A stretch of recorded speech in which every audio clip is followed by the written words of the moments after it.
오늘 우리에게 주신 말씀은 마태복음 28장 말씀입니다. 28장 16절로 20절까지 말씀 같이 읽도록 하겠습니다. 시작. 11제자가 갈릴리에 가서 예수께서 지시하신 산에 이르러 예수를 배웁고 경배하나 아직도 의심하는 사람들이 있더라. 예수께서 나와 말씀하여 이르시되 하늘과 땅의 모든 권세를 내게 주셨으니 그러므로 너희는 가서 모든 민족을 제자로 삼아 아버지와 아들과 성령의 이름으로 세례를 베풀고 내가 너희에게 분부한 모든 것을 가르쳐 지키게 하라. 볼지어다 내가 세상 끝날까지 너희와 항상 함께 있으리라 하시니라. 아멘. 하나님 아버지 감사합니다. 저희들에게 이토록 큰 은혜를 부어주신 목적이 무엇입니까? 오늘 주님께서 마치 12제자를 부르셨고 파송하셨듯 저희들에게도 12분의 세례를 허락하셔서 참으로 감사합니다. 하나님, 말씀 가운데 다시 한번 진리를 발견하게 하시고 주님의 말씀을 통해서 다시 한번 우리 인생의 목적이 분명하게 새로워지게 하여 주옵소서. 예수님 이름으로 기도합니다. 아멘. 예수님께서 왜 이 땅에 오셨습니까? 이 땅에 오신 분명한 목적이 있습니다. 예수님께서 십자가를 왜 지셨습니까? 분명한 목적이 있으셨던 것이죠. 왜 예수님께서 그렇다면 부활하셨습니까? 부활도 분명한 목적이 있으셨다는 것입니다. 예수님께서는 목적이 이끄는, 뚜렷한 목적이 이끄는 삶을 사셨습니다. 단 한순간도 목적이 흐려지거나 목적이 불분명한 걸음을 걷지 않으셨다는 것, 우리가 기억할 필요가 있습니다. 무슨 목적입니까? 왜 오셨습니까? 그분은 오신 목적을 많은 사람들의 대속물로 내 목숨을 주러 왔다고 말씀하십니다. 왜 십자가 지십니까? 그래야 죄인된 인간이 하나님과 만날 도리 없어서 하나님과 인간을 화해하도록 하기 위해 오신 것이죠. 그 화해가 영생이기 때문에, 그 화해가 구원이기 때문에. 왜 부활하셨습니까? 그 사실을 전할 제자들이 지금 낙심해 있으니까. 부르셨던 제자들을 다시 부르시기 위해서 부활하셔서 나타나신 것입니다. 낙심에 빠져 있고 시리에 빠져 있고 그런 제자들을 다시 불러 일으키기 위해서, 세우기 위해서, 격려하기 위해서, 다시 소망을 갖고 주의 일을 감당할 수 있도록 하시기 위해서 부활하셨다는 것입니다. 아니, 그분은 부활하신 그 몸을 드러내셨다는 것이죠. 그분은 부활하셔서 십자가 처형을 계획하고 그리고 주도적으로 이끌어갔던 가야바나 안나스 대제사장에게 나타나지 않으셨습니다. 그분은 십자가 처형을 돕고 함께 모의했던 산헤드린 공회원 누구를 찾아가지도 않으셨습니다. 그분은 꽤 망설이긴 했지만 끝내 십자가 처형을 언도한 빌라도에게도 찾아가지 않으셨습니다. 그분은 소리 지르고 십자가에 못 박으라, 십자가에 못 박으라 그렇게 외쳤던 사람들을 일일이 색출해서 찾아가지 않으셨습니다. 누구를 찾아가셨습니까? 누구를 만나셨습니까? 여러분, 누구를 찾아가고 누구를 만나느냐는 인생의 목적과 관련이 있는 것 아닙니까? 여러분들이 누구 하루하루 일정을 짜고 누구를 만나고 누구와 대화를 나누는 것도 목적이 있으신 것 아닙니까? 그렇다면 예수님께서도 이 땅에 부활하셔서 누구를 만나고 어떤 말씀을 하셨는지를 여러분 귀담아 들어보면 그분이 무슨 목적으로 부활의 40일 그 땅을 다시 거니셨는지를 우리가 알게 된다는 것이죠. 예수님께서는 다시 제자들을 찾아오신 것입니다. 예수님은 모든 사람을 사랑하세요. 그리고 오고 올 수많은 세대들에게 영향을 끼치신 분입니다. 예수님의 영향권 밖에 있는 사람은 없어요. 그러나 예수님은 12제자에 집중하셨다는 것입니다. 예수님께서 12제자에 집중하셨다는 것을 우리는 놓치면 안 되는 사실입니다. 수많은 무리가 따르고 수많은 군중이 환호할 때에도 그분은 한 사람 한 사람에게 주목을 하셨죠. 오늘 우리가 기도를 들었지만 그렇습니다. 사마리아의 한 여인에게 집중하셨고 눈먼 한 바디메오 거지 맹인에게 집중하셨고 38년 된 병자 수많은 무리 가운데서 한 여인, 옷자락이 스치고 지나가도 모를 수밖에 없는 그 여인의 옷자락 잡는 손길을 주목하셨다는 것입니다. 그분은 많은 무리를 다 사랑하셨지만 그러나 그분은 소수에 집중하셨다는 것. 우리가 오늘날 이 그리스도인들의 삶을 살면서 그 집중을 어디에 하셨는지를 놓쳐서는 안 된다는 것이죠. 무리와의 환호할 것 아닙니다. 무리의 환호의 정신을 빼앗길 필요 없습니다. 수많은 숫자에 현혹될 필요가 없어요. 하나님은 단 한 명이라도 아브라함을 부르시면 구원의 역사를 시작할 수 있는 분이고, 하나님께서는 단 한 분의 십자가형을 통해서도 인류를 구원에 이르게 하실 수 있는 분이기 때문입니다. 그래서 여러분들이 예수님을 따른다면, 예수님을 만난다면 한 영혼에 내 마음이 쏠리는 것을 경험하기 시작하는 것이죠. 오늘 우리는 부활하신 주님을 만납니다. 우리가 마태복음 오늘 28장 16절로 20절까지 말씀은 마태가 기록한 예수님의 모든 기록의 마지막 장, 마지막 절이지만은 그렇게 부활하셔서 찾아오셔서 마지막 하신 말씀, 마지막 만나서 마지막 누구를 만났고 어떤 말씀을 하셨는지를 우리가 정확히 읽어보게 되면 그분의 부활하신 목적, 그리고 부활하셔서 하시고자 하는 모든 일들의 그 그림이 일목요연하게 드러나게 되는 것이죠. 오늘 우리가 한번 읽었던 본문 말씀 16절 말씀을 한번 더 읽어볼까요? 다시 읽습니다. 시작. 11 제자가 갈릴리에 가서 예수께서 지시하신 산에 이르러. 왜 갈릴리로 가셨을까요? 왜 예루살렘에서 만나지 않습니까? 예루살렘 성전의 휘장이 찢어졌고 이제 더 이상의 제사, 더 이상의 제물, 인간의 죄를 용서하기 위한 그런 형식적인 절차는 다 필요 없다고 선언하실 수 있는 그 성전 찢어진 휘장 앞에서 제자들 불러다 놓고 가르치시면 얼마나 놀라운 모습입니까? 얼마나 전도가 잘 되겠어요? 얼마나 수많은 사람들이 다시 구름처럼 모이겠습니까? 그런데 그런 방법을 하시지 않으셨다는 것입니다. 그럼 그게 가장 효율적이지 않겠습니까? 예수님 십자가 받았을 때 성전의 휘장이 찢어져서 성전, 예루살렘 성전에는 얼마나 놀란 일이 일었겠습니까? 거기 가서 그 앞에서 제자들 놓고 가르치면, 다시 한번 말씀하시면 얼마나 놀라운 광경이겠습니까? 그런데 예수님께서는 예루살렘의 제자들을 모이라고 한 것도 아니고 다시 갈릴리로 부르셨다는 것입니다. 왜 갈릴리입니까? 그래요. 그곳에서 예수님은 처음 제자들을 부르셨기 때문입니다. 갈릴리는 모두의 고향이기도 하죠. 나사렛, 가나, 가버나움, 어디를 가나 예수님의 발자취가 묻어 있는 곳이죠. 제자들과 친밀감이 생겨났던 곳이고, 예수님이 기적을 베푸는 모습을 보면서 따라다녔던 곳이고, 그리고 한 번은 흥분하기도 했었고, 또 한 번은 예수님께 야단을 맞기도 했었고, 그러면서 지냈던 바로 그 갈릴리, 그곳으로 부르셨다는 것입니다. 예수님께서는 이 갈릴리로 두 번째 부르신 것입니다.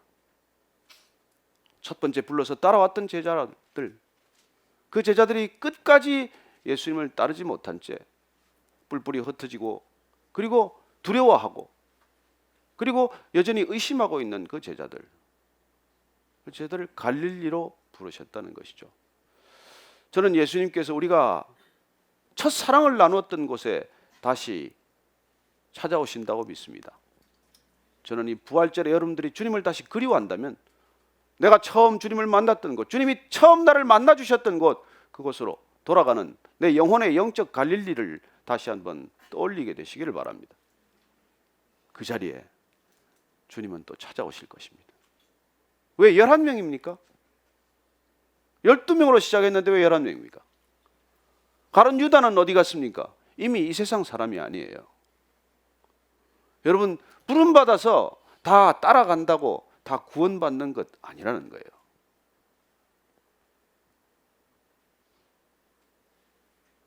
시작은 좋았습니다. 근데 왜 유다는 실패했습니까? 여러분, 가롯 유다는 왜 실패했습니까? 가장 똑똑해서 실패했습니다. 가장 머리가 좋아서 실패했어요. 가장 계산이 빨라서 실패했습니다. 가장 욕심이 많아서 실패했어요. 머리 좋은 것 아닙니다. 욕심이 많고 야망이 큰 것 좋은 일만은 아닙니다. 그래요. 그는 욕심이 많았기 때문에 계산이 복잡했고, 계산이 복잡해서 늘 마음이 산란했고, 마음이 산란해서 집중할 수 없었고, 그래서 예수님이 무슨 말씀을 하시든 그 말씀을 온전히 듣지 못한 것이죠. 늘 자기 머리로 그 말씀을 재단하고 계산하고 따지고 그렇게 하지 않았겠습니까? 그리고 그래서 그는 실족한 것이에요. 부활이 믿어지십니까? 안 목사 대답이 제일 크네요. 여러분, 부활은 안 믿는 게 상식이고 안 믿어지는 게 이성이고, 믿어지면 기적이에요. 그게 기적입니다. 안 봤잖아요. 여러분들, 부활하신 예수님 만났습니까? 육신으로 오신 예수님을 본 적이 있습니까? 못 봤잖아요. 그러나 본다고 다 믿었습니까? 따라다닌다고 다 믿었습니까? 가룟 유다는 어쩌면 돌이킬 수 있는 기회가 얼마나 많았습니까? 예수님께서 끝까지 기회를 주셨어요. 어떤 사람들은 그렇게 말합니다. 가룟 유다가 없었으면 어떻게 십자가 지느냐고. 아니요, 십자가는 이러나 저러나 지십니다. 가룟 유다가 없어도 십자가 지는데 문제 없습니다. 왜 가롯 유다야 역할을 해야 됩니까? 내가. 그래, 주님께서는 마지막 만찬의 시간까지 이 가운데 누가 나를 배신할 것이라고 마지막 언지를 주셨습니다. 그때 무릎 꿇으면 됩니다. 그때 고백하면 됩니다. 그때 통곡하면 돼요. 그러나 그는 끝내 문을 박차고 어둠 밖으로 떠나고 맙니다. 그래요. 여러분들, 12제자가 11제자가 될 수 있다는 것 기억하십시오. 처음엔 좋았어요. 잘 따라갔습니다. 3년간 그렇게 열심히 따라다녔어요. 그러나 마지막까지 따르는 게 중요하다는 거예요. 마지막 부르시는 그 자리에도 있어야 한다는 거예요. 마지막 찾아오시는 그 자리에 있어야 한다는 것입니다. 도마는 그 자리에 빠졌어요. 그래서 또 의심합니다. 그러나 그는 정직하게 의심했기 때문에 정직한 의문, 정직한 의심에도 예수님은 대답하셨습니다. 다시 도마를 위해 찾아오셨습니다. 못 박힌 두 손을 보여주셨고 창에 찔린 옆구리를 보여주셨습니다. 만져보라고까지 말씀하십니다. 나의 주, 나의 하나님이란 고백을 듣고 예수님께서 말씀하십니다. 내가 본고로 믿느냐? 보지 않고 믿는 자는 복되도다 말씀하십니다. 여러분, 복 있는 사람들이에요. 네, 복 있는 것입니다. 보지 않고 믿는 것 얼마나 복된 일입니까? 부활하신 주님 믿어지는 게 얼마나 큰 복입니까? 여러분, 당대 지성이라고 불렀던 우리 이어령 선생이 안 믿어지는 게 부활, 안 믿어지는 게 창조, 안 믿어지는 게 성령이라고 고백했습니다. 그래요, 여러분. 안 믿어지는 걸 어떻게 하겠어요? 내 힘으로 안 믿어지는데. 그래서 여러분, 내 힘으로 안 믿어질 때 안 믿어진다고 고백하면 주님께서 믿음 사건을 일으키세요. 믿을 수밖에 없는 사건을 반드시 일으킵니다. 그러니 안 믿어질 때 믿어지게 해달라고 좀 솔직히 기도하십시다. 근데 그 일어난 사건이 너무 힘들어. 그럴 수 있습니다.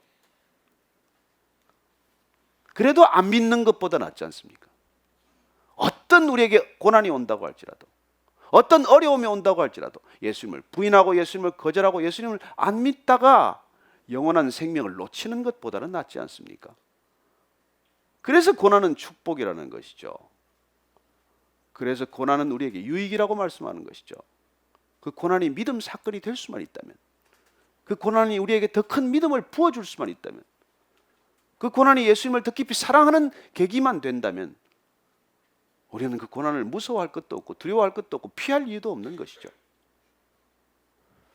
그래, 오늘 제자들이 예수님께서 만나자고 한 산에서 만났습니다. 그랬더니 어떻게 됐습니까? 17절 말씀 한번 같이 읽으십시다. 시작. 예수를 배웠고 경배하나 아직도 의심하는 사람들이 있더라. 우와, 대단한 사람들이죠. 대단한 사람들입니다. 예수님을 뵈었어요. 예수님 만났습니다. 당연한 반응이 경배하다예요. 예수님을 만나면 당연히 우리가 할 수밖에 없는 것이 예배 드리는 것입니다. 경배하다는 건 예배하다는 거예요. 원래 이 원뜻은 그냥 땅에다가 얼굴을 그냥 들이대는 거예요. 이게 경배하는 태도입니다. 포로로 잡혀간 사람들이 그렇게 잡혀온 왕에게 경배를 표했던 것처럼 그런 포즈로 우리가 엎드리는 거예요. 예수님께 다 엎드렸습니다. 근데 그 가운데 몇몇 사람은 아직도 의심했다고 되어 있어요. 여러분, 경배 드리는 채 할 수 있어요. 경배 드리는 포즈를 취할 수도 있습니다. 경배 드리는 무리에 끼어 있을 수도 있어요. 예배 드린다고 매주 교회 나와 있을 수도 있습니다. 그러나 아직도 의심하는 사람이 여기 있을 것입니다. 아직도 의심하더라. 여러분, 보고도 의심하는데 우리가 의심 안 하는 게 뭐가 이상합니까? 저는 의심할 수 있다고 믿습니다. 그러나 그 의심에 내가 솔직하기만 하면, 정직하기만 하면 예수님께서는 버리지 않으신다는 것이죠. 12제자가 아직까지 부활하신 예수님을 보고도 의심을 하는데 이 제자들을 주님께서 버리지 않고 찾아오셨다는 것입니다. 이게 복음 아닙니까? 우리가 의심할 때도 우리를 버리지 않으시고, 우리가 온전히 다 믿지 못할 때도 우리 곁에 계시고, 그리고 우리를 끝내 믿음의 길로 인도하시고자 하는 그분이 늘 우리와 함께 하신다는 게, 그게 복음 아닙니까? 그게 축복 아닙니까? 여러분들 전부 축복 있을 것입니다. 정말 여러분들은 복 있는 분들이에요. 안 믿어지고도 왔으니까. 다 안 믿어지는데도 여기까지 왔으니까. 그래요, 예수님께서는 그런 믿음에 솔직히 응답해 주시는 분이라는 것입니다. 기도원이 믿어졌습니까? 너 같은 사람을 부르세요. 그래서 그는 양털 시험을 합니다. 하나님께서는 2번 다 응해 주셨어요. 그러나 믿을 수 있게 도와달라는 그 믿음 사건이 즉각 일어나는 일도 있지만 오래 걸리는 때도 있다는 것입니다. 그게 하나님의 주권이에요. 날 믿게 해보세요. 금방 일어날 수도 있지만 오랫동안 계속될 수도 있다는 것입니다. 아브라함은 몇 년 걸렸을까요? 25년 걸리지 않았습니까? 불렀어요. 갈대우르는 떠났습니다. 그러나 그는 데라 아버지 핑계를 대고 하란에 주저앉아 앉아 있었던 것이죠. 하나님 또 나타나십니다. 또 가나안 땅으로 들여보냈어요. 거기 머물렀습니까? 아니요. 애굽 땅에 또 피신했습니다. 왜? 배가 고프다는 이유로. 굶어 죽기 싫어서 애굽 땅으로 또 갑니다. 아내를 잃을 뻔했어요. 여러분, 아브라함이 믿음의 조상다워서 믿음의 조상이 된 겁니까? 믿음의 조상으로 만들어 가신 것이죠. 얼마나 의심이 많습니까? 아버지 엘리아살이나 얘들이나 내 양자 삼았는데 얘나 좀 축복해 주세요. 또 사라가 또 하가를 한번 데리고 자라고 그러니까 덜렁 그건 좋다고 받아들여 가지고 이스마엘 낳지 않았습니까? 그랬다가 또 이스마엘 하가를 쫓아내지 않았어요. 사라 하도 또 질투가 심해서. 여러분, 그렇게 엎치락 뒤치락 하면서 하나님께서는 믿음을 만들어 가시는 것이죠. 한 번 믿으라고 그랬더니 덜컥 평생 잘 믿었다, 그런 사람이 어디 있겠어요? 그렇게 실험하는 마지막 테스트가 뭐예요? 아니, 주지나 말지 죽어서 왜 또 이삭을 내놓으라고 그러십니까? 그러나 그 이삭을 내놓는 그 믿음까지 갔을 때 하나님께서 드디어 내가 내 아들 독자 이삭을 아끼지 않는, 그걸 보고 내가 내 믿음을 보았다고 말씀하시는 것이죠. 그리고 그 믿음이 의롭다고 인정해 주신 것입니다. 그래서 우리는 사실 의심에 솔직할 필요가 있어요. 안 믿어지는데 왜 믿는 채 할 필요 없어요. 주님, 저는 안 믿어집니다. 저는 이건 진짜 못 믿겠습니다. 그 이어령 씨가 어떻게 믿게 되었을까요? 하 목사님을 가끔 만났는데 하영재 목사님 만나도 본인이 믿기지 않는 걸 솔직히 털어놓았고, 그러다가 결국 그 따님 나중에 목사가 되었죠. 이민아 목사가 되었지만 딸의 망막이 떨어지고 실명했다가 다시 시력을 회복했다가 엎치락 뒤치락하는 과정을 통해서 그 딸의 믿음을 통해서 믿음에 이르는 사건을 겪게 된 것 아닙니까? 여기 계신 분들 그냥 모태신앙도 계시겠지만, 그러나 정말 믿어지는 사건들을 우리가 경험하면서 여기까지 왔고, 또 그 믿음이 늘 엎치락 뒤치락 하는 가운데 있지만 하나님께서 저희들 끝까지 붙어 옆에 붙어 계시기 때문에 한 걸음 한 걸음 그분이 목적하시고 인도하시는 데까지 가실 줄로 믿으시기 바랍니다. 그래서 하나님은 정말 떨어지지 않는 추격전을 펼치고 계시고 그분은 끝까지 우리를 뒤쫓는 마치 사냥꾼처럼 우리를 그렇게 끌고 가실 것입니다. 그래서 안심하십시오. 의심해도 안심하고 의심하십시오. 이러다가 내가 끝나나? 아니요. 주님께서 여러분들의 의심을 통해서도 믿음을 부어주실 것입니다. 이 제자들이 이렇게 의심했어요. 의심하는 제자들에게 예수님께서 다시 말씀하십니다. 18절 말씀 같이 읽습니다. 시작. 예수께서 나와 말씀하여 이르시되 하늘과 땅의 모든 권세를 내게 주셨으니, 예수님께서는 땅의 권세를 받고 이 땅에 오셨어요. 그 땅의 권세가 우리 눈앞에 펼쳐지는 것을 우리는 기적으로 받아들였습니다.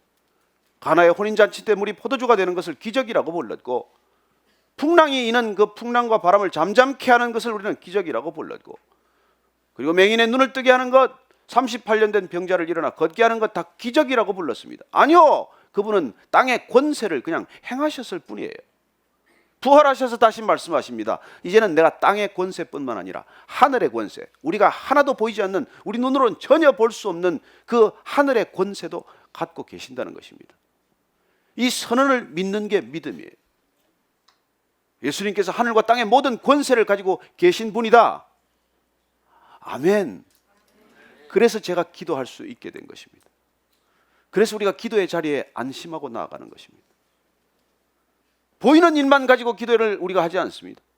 이제는 보이지 않는 곳의 기도, 우리가 가볼 수 없는 곳, 만날 수 없는 사람, 우리 힘으로는 도저히 일어날 수 없는 보이지 않는 사건들, 그런 영적인 일들을 위해서도 기도하는 사람이 된 것이죠. 왜요?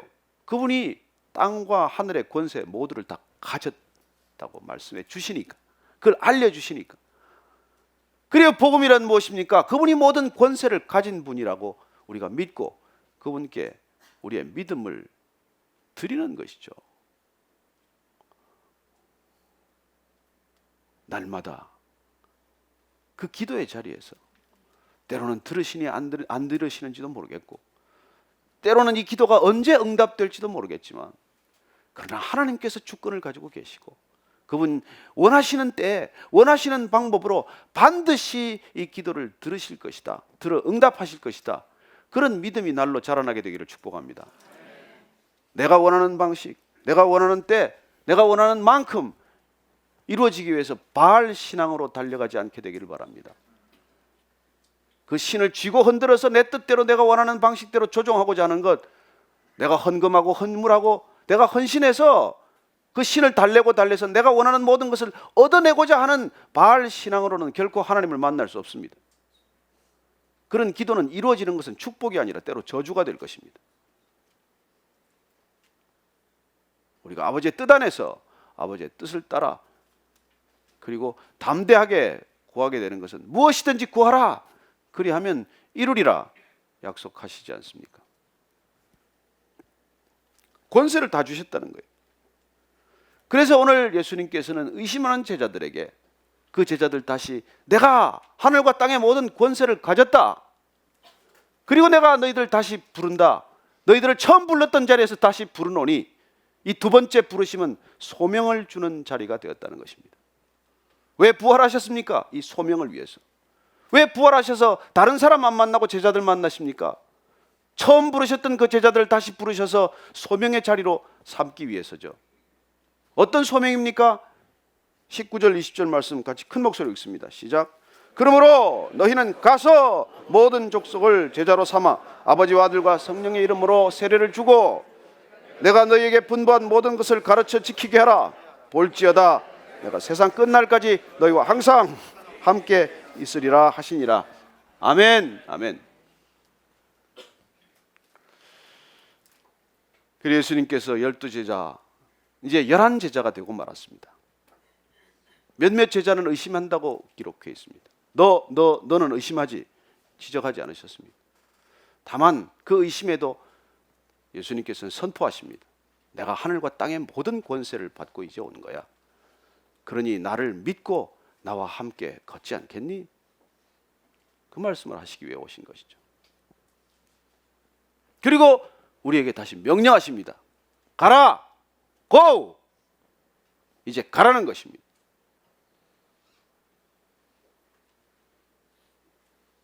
내가 기득권을 가졌다면 기득권을 놓고 갈 것이고, 내가 편안함을 생겼다면 편안함을 놓고 가야 할 것이고, 내가 모든 이득을 챙기고자 한다면 그 챙긴 이득을 놓고 가라는 거예요. 우리는 어딘가에 안주하고 싶습니다. 우리는 어딘가에서 내가 행세하며 살고 싶고 알아주는 사람들 틈에서 살고 싶습니다. 그러나 가게 되면 알아주는 사람이 없어요. 가게 되면 그것은 불편하기 짝이 없습니다. 그러나 주님께서 그곳으로 가라고 말씀하십니다.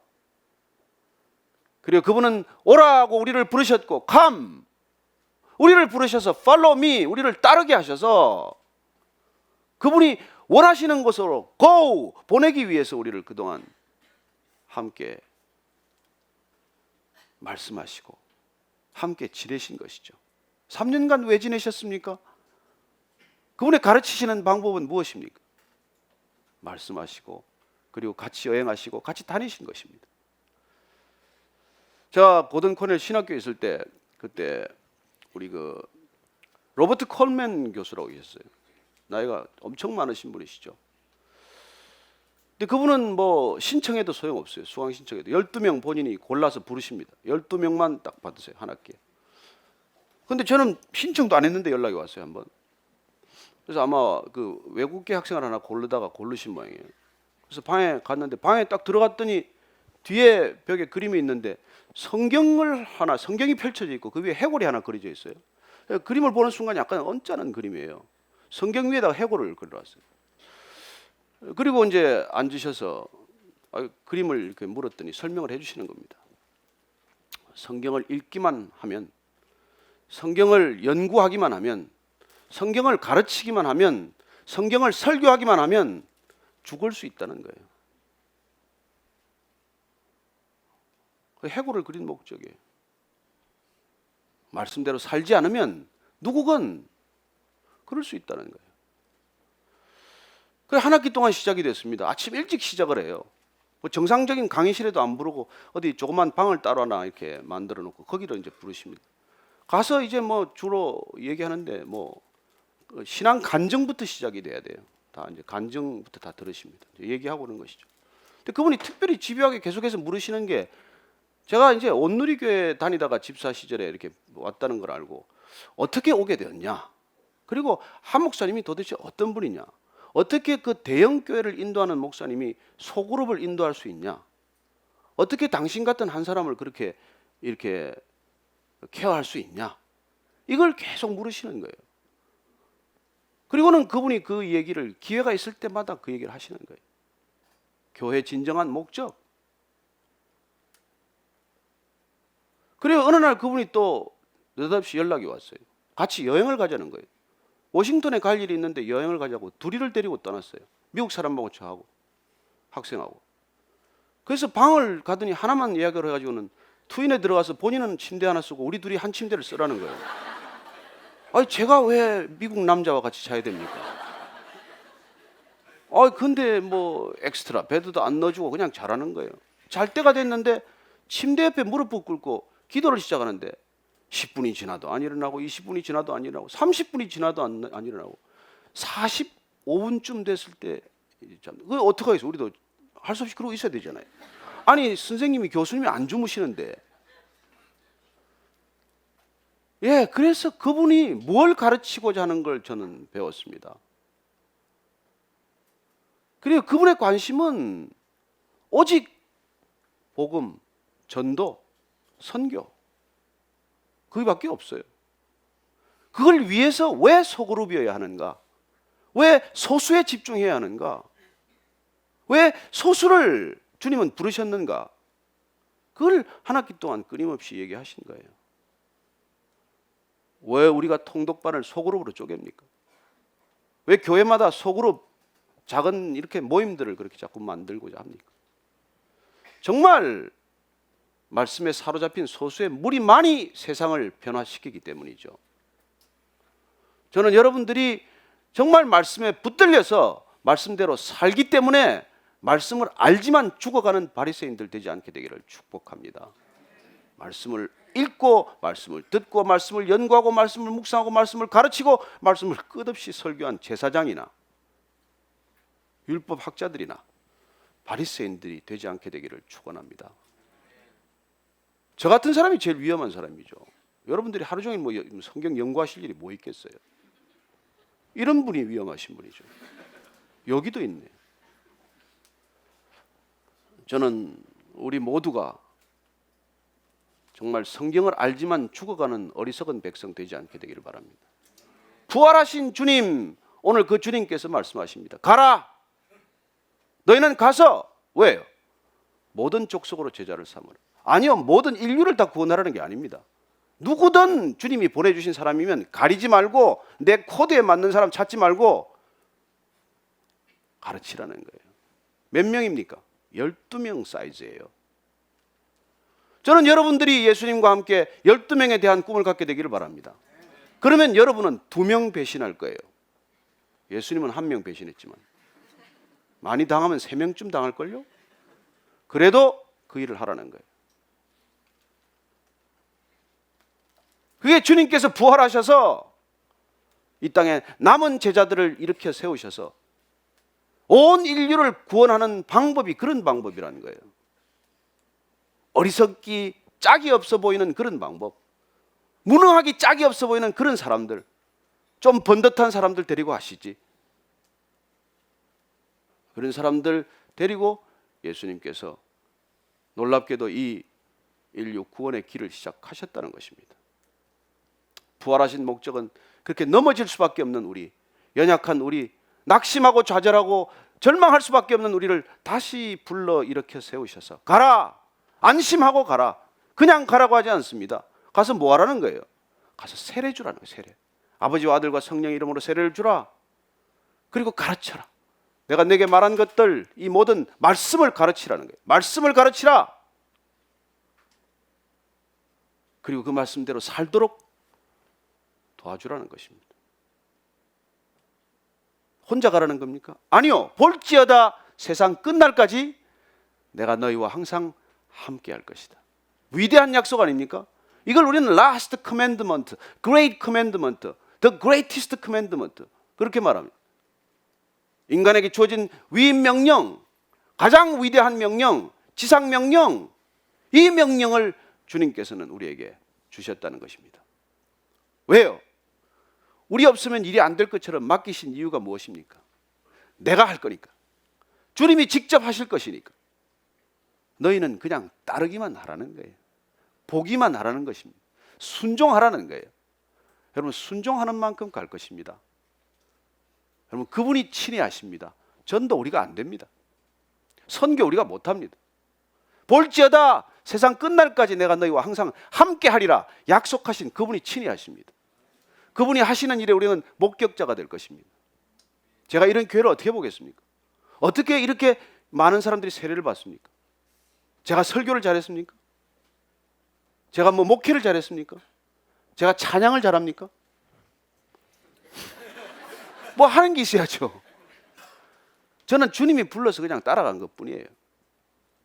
아무 자격이 없는 저를 부르셨을 때 저는 그냥 순종하는 태도로 따라간 것뿐입니다.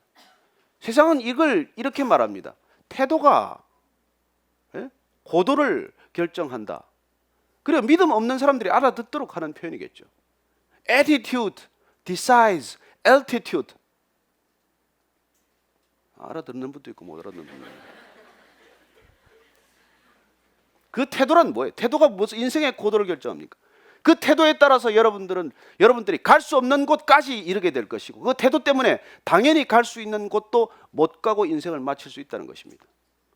어떤 태도입니까? 주님의 말씀에 순종하는 태도, 주님의 말씀을 듣는 태도예요. 저 같은 사람 목사 얘기를 듣는 게 아니에요. 주님께 친히 듣고 주님과 함께 걷기로 결단하는 그 태도 때문에 우리는 하나님께 마음껏 쓰임받는 사람들이 될 것입니다. 얼마나 기쁩니까? 여러분, 가장 위대한 분한테 쓰임받는 것보다 더 큰 기쁨 없습니다. 저는 그런 기쁨이 이 부활절 아침에 여러분 모든 인생의 기쁨이 되기를 축복합니다. 아멘, 아멘. 그분께 감사의 박수 드리겠습니다.